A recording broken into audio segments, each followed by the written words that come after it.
ప్రభువైన యేసుక్రీస్తు నామంలో అందరికీ హృదయపూర్వక వందములండి. ఇర్మియా గ్రంథము 45వ అధ్యాయము. యూదా రాజును యోషీయా కుమారుడునైన యెహోయాకీము ఏలుబడియందు 4వ సంవత్సరమున ఇర్మియా నోటి మాటను బట్టి నేరియా కుమారుడగు బారూకు గ్రంథములో ఈ మాటలు వ్రాయుచున్నప్పుడు ప్రవక్త అయిన ఇర్మియా అతనితో చెప్పినది, బారూకు, ఇశ్రాయేలు దేవుడైన యెహోవా నిన్ను గూర్చి ఇలాగు సెలవిచ్చుచున్నాడు.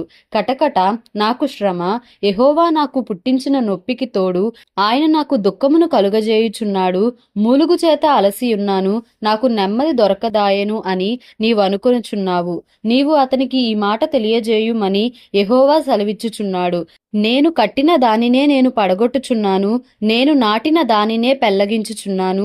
సర్వ భూమిని గూర్చియు ఈ మాట చెప్పుచున్నాను. నీ నిమిత్తము నీవు గొప్ప వాటిని వెదకుచున్నావా? వెదకవద్దు. నేను సర్వ శరీరుల మీదికి కీడు రప్పించుచున్నాను. అయితే నీవు వెళ్ళు స్థలములన్నిటిలో దోపుడు సొమ్ము దొరికినట్టుగా నీ ప్రాణమును నీకిచ్చుచున్నాను. ఇదే యెహోవా వాక్కు. ఇర్మియా గ్రంథము 46వ అధ్యాయము. అన్యజనులను గూర్చి ప్రవక్త అయిన ఇర్మియాకు ప్రత్యక్షమైన యెహోవా వాక్కు. ఐగుప్తును గూర్చిన మాట అనగా, యోషీయా కుమారుడును యూదా రాజునైన యెహోయాకీము ఏలుబడియందు 4వ సంవత్సరమున నెబుకద్రెజరు కర్కెమీషులో యూఫ్రటీసు నది దగ్గర ఓడించిన ఫరో నెకో దండను గూర్చిన మాట. డాలును కేడెమును స్థిరపరచుకొనుడి, యుద్ధమునకు రండి. గుర్రములను కట్టుడి, రౌతులారా కవచము తొడిగి ఎక్కుడి. శిరస్త్రాణములను ధరించుకొనుడి, ఈటెలకు పదును పెట్టుడి, కవచములు వేసికొనుడి. నాకేమి కనబడుచున్నది? వారు ఓడిపోవుచున్నారు, వెనుక తీయుచున్నారు. వారి బలాఢ్యులు అపజయము నొందుచున్నారు. తిరిగి చూడక వేగిరముగా పారిపోవుచున్నారు. ఎటు చూచినా భయమే. యెహోవా మాట ఇదే. త్వరగా పరుగెత్తువారు పారిపోజాలకున్నారు, బలాఢ్యులు తప్పించుకొనజాలకున్నారు. ఉత్తర దిక్కున యూఫ్రటీసు నదీ తీరమందు వారు తొట్రిల్లి పడుచున్నారు. నైలు నదీ ప్రవాహము వలె వచ్చునితడెవడు? ఇతని జలములు నదుల వలె ప్రవహించుచున్నవి. ఐగుప్తుల దండు నైలు నది వలె ప్రవహించుచున్నది. దాని జలములు తొణకునట్లుగా అది వచ్చుచున్నది. నేనెక్కి భూమిని కప్పెదను, పట్టణమును దాని నివాసులను నాశనము చేసెదను. గుర్రములారా ఎగురుడి, రథములారా రేగుడి, బలాఢ్యులారా బయలుదేరుడి. డాళ్లు పట్టుకొను కూషీయులను పూతీయులను విలుకాండ్రైన లూదీయులను బయలుదేరవలెను. ఇది ప్రభువును సైన్యములకు అధిపతియునగు యెహోవాకు పగ తీర్చు దినము. ఆయన తన శత్రువులకు ప్రతిదండన చేయును. ఖడ్గము కడుపారా తినును, అది తనివి తీరా రక్తము త్రాగును. ఉత్తర దేశములో యూఫ్రటీసు నది యొద్ద ప్రభువును సైన్యములకు అధిపతియునగు యెహోవా బలి జరిగింపబోవుచున్నాడు. ఐగుప్తు కుమారి కన్యక, గిలాదునకు వెళ్లి గుగ్గిలము తెచ్చుకొనుము. విస్తారమైన ఔషధములు తెచ్చుకొనుట వ్యర్థమే, నీకు చికిత్స కలుగదు. నీకు సిగ్గు కలిగిన సంగతి జనములకు వినబడెను. నీ రోదన ధ్వని దేశమంతటా వినబడుచున్నది. బలాఢ్యులను తగిలి కూలుచున్నారు, ఒకని మీద ఒకడు పడి అందరూ కూలుదురు. బబులోను రాజైన నెబుకద్రెజరు బయలుదేరి వచ్చి ఐగుప్తీయులను హతము చేయుటను గూర్చి ఇర్మియాకు ప్రత్యక్షమైన యెహోవా వాక్కు. ఐగుప్తులో తెలియజేయుడి, మిగ్దోలులో ప్రకటింపుడి, నొపులోను తహపనేసులోను ప్రకటన చేయుడి.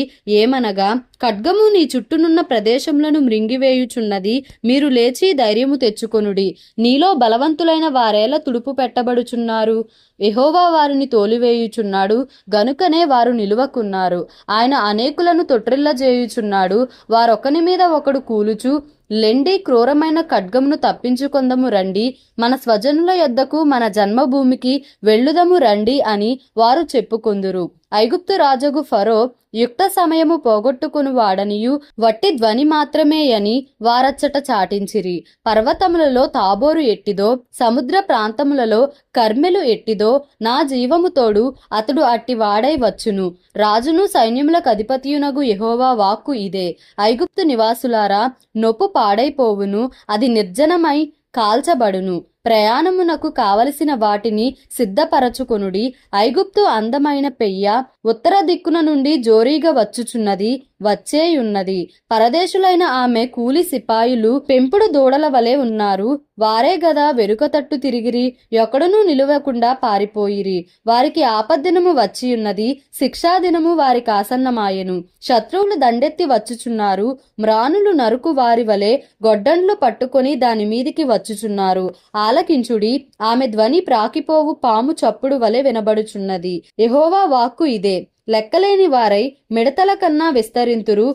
చొర సఖ్యము కాని ఆమె అరణ్యమును నరికి వేయుదురు. ఐగుప్తు కుమారి అవమానపరచబడును, ఉత్తర దేశస్థులకు ఆమె అప్పగింపబడును. ఇశ్రాయేలు దేవుడును సైన్యములకు అధిపతియునగు యెహోవా ఇలాగు సెలవిచ్చుచున్నాడు. నోలో నుండు ఆమోను దేవతను, ఫరోను ఐగుప్తును దాని దేవతలను, దాని రాజులను, ఫరోను అతనిని ఆశ్రయించు వారిని నేను దండించుచున్నాను. వారి ప్రాణము తీయజూచు బబులోను రాజైన నెబుకద్రెజరు చేతికిని అతని సేవకుల చేతికిని వారిని అప్పగించుచున్నాను. ఆ తరువాత అది మునుపటి వలెనే నివాస స్థలమగును. ఇదే యెహోవా వాక్కు. నా సేవకుడవైన యాకోబు, భయపడకుము. ఇశ్రాయేలు, జడియకుము. దూరములో నుండి నిన్ను రక్షించుచున్నాను. వారున్న చెరలో నుండి నీ సంతతి వారిని రక్షించుచున్నాను. ఎవరి భయమును లేకుండా యాకోబు తిరిగి వచ్చును. అతడు నిమ్మళించి నెమ్మది నొందును. నా సేవకుడవైన యాకోబు, నేను నీకు తోడై ఉన్నాను, భయపడకుము. నేనెక్కడికి నిన్ను చెదరగొట్టితినో